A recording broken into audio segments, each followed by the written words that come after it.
7h38, bonjour Adrien Gindre. Votre invité ce matin, Ségolène Royal. Vous venez de publier le livre « Qui va garder les enfants ?» aux éditions Fayard. Bonjour Ségolène Royal. Bonjour. On va parler dans un instant de ce titre, bien sûr. Mais d'abord, dans 2 heures, les avocats de Nicolas Sarkozy vont plaider sa remise en liberté.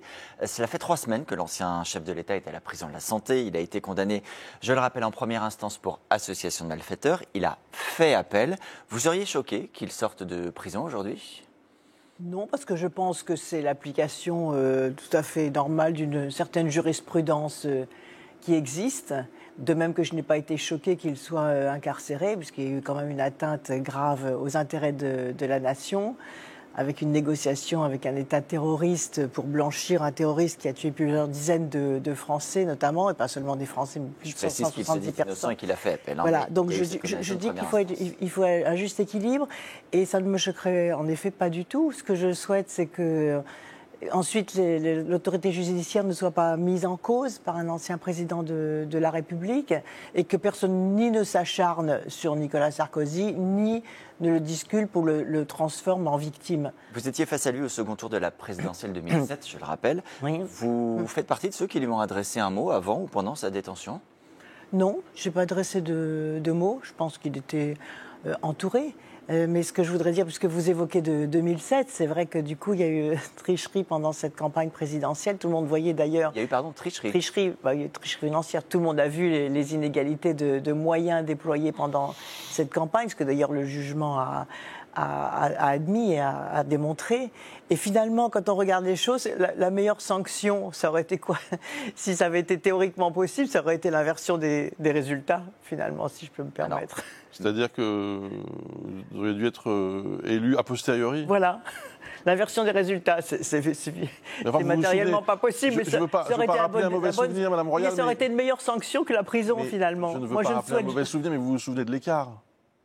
Oui, bien sûr. Il était considérable. Mais j'observe aussi l'écart de moyens financiers qui se sont déployés. Mais je dis ça avec un certain recul et une certaine sagesse. C'est-à-dire au sens où moi, je ne me suis jamais réjoui du malheur des autres, et je ne me suis jamais réjoui de l'incarcération de Nicolas Sarkozy, parce que je pense qu'il aurait mieux valu, en effet, un combat à armes égales.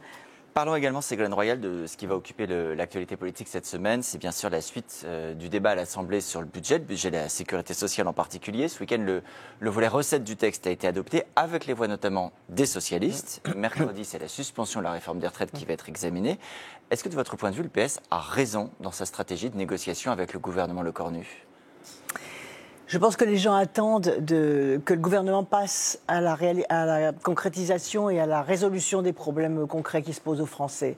Et donc, plus ce débat parlementaire finira rapidement, plus le gouvernement pourra passer à la résolution des problèmes concrets. C'est quoi les problèmes concrets ? Nous étions hier à Brive ensemble, des dizaines de personnes sont venues me voir, ils ont tous dit la même chose, c'est la hausse du prix de la vie, la hausse des produits alimentaires, la hausse du coût de l'énergie, les fins de mois difficiles, et ce qui est très mal passé, c'est cette menace sur l'interdiction des découvertes bancaires, alors que ce gouvernement a 3 000 milliards de découvertes bancaires. Les gens ne parlent que de ça.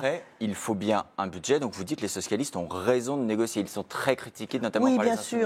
Bien sûr, ils ont raison de négocier, mais moi, je ne serais jamais allée jusqu'à cette surenchère sur les impôts. Je pense, j'avais dit d'ailleurs, qu'il fallait s'arrêter à la suspension de la réforme des retraites. Ils avaient satisfaction sur ce point-là, et reporter la question des hausses d'impôts au moment de la campagne présidentielle.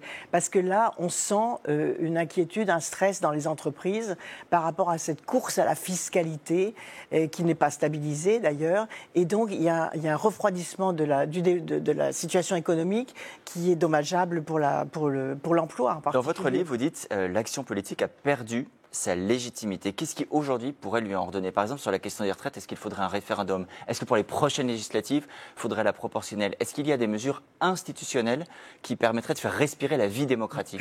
Ce qui ferait respirer la vie démocratique, c'est de redonner confiance aux jeunes générations.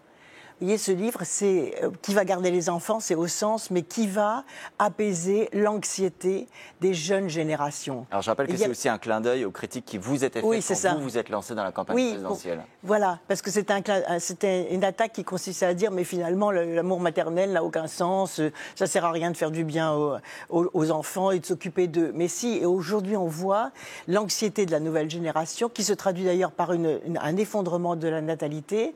Et hier, tous les jeunes qui sont venus, regardez, il y a une jeune fille qui passait le bac et qui me dit je suis moins anxieuse pour le bac que pour Parcoursup. Je suis anxieuse pour Parcoursup et je pense que l'action politique qui doit apaiser les jeunes générations, on pourrait parler de l'éco-anxiété aussi par rapport à la question climatique, c'est ça qui pourrait lui redonner sa légitimité. Vous dénoncez dans le livre Ségolène Royal des surenchères virilistes toxiques. Or, on est dans un pays où la favorite de la prochaine élection présidentielle, c'est une femme, Marine Le Pen, ou son dauphin Jordan Bardella. Mais elle aussi, elle est dans la surenchère viriliste toxique. Mais je pense que c'est une erreur de personnaliser les choses. On est aujourd'hui dans une surenchère toxique. Regardez, même sur la question climatique, on disait mais si le climat était une banque ou si le climat était un conflit guerrier, il y a longtemps. Aujourd'hui, c'est l'ouverture de la COP, précisément. Il y a l'ouverture de la COP. Bien sûr qu'on est dans une surenchère viriliste toxique, c'est-à-dire que les Français et d'autres peuples se sentent brutalisés, se sentent méprisés, se sentent dénigrés.